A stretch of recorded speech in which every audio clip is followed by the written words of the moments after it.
సావిత్రిబాయి ఫులే ఎంత కష్టపడిందమ్మా, మీరు ఒక్కసారి చదవండి సావిత్రిబాయి ఫులే చరిత్ర.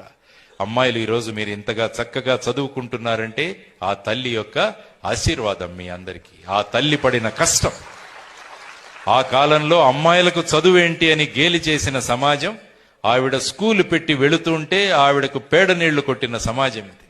అయినా కూడా సంచిలో ఒక కొత్త చీరను తీసుకువెళ్లి ఈ పేడ నిండిన చీరను పక్కన పెట్టి కొత్త చీర వేసుకుని పిల్లలకు పాఠాలు చెప్పి అమ్మాయిలకి మళ్ళా సాయంత్రం ఆ చీర ధరించి మళ్ళా పేడ నీళ్లు కొట్టించుకుంటూ వెళ్ళిందంటే ఎక్కడి కంఫర్ట్ జోన్ అది? చూడండి, ఒక మహా గొప్ప చరిత్రలో ఆవిడ మిగిలిపోయింది. ఈ రోజు మీరందరూ చదువుకుంటున్నారంటే ఆ వ్యక్తి. కాబట్టి ఆవిడ కూడా 4 లక్ష్యాలు పెట్టుకుంది. నా లక్ష్యం నా దేశంలో ఉన్న అమ్మాయిలకు చదువు. దేశపు మొదటి పంతులమ్మగా చేరి మన జీవితాల్లో నింపిందో వెలుగు.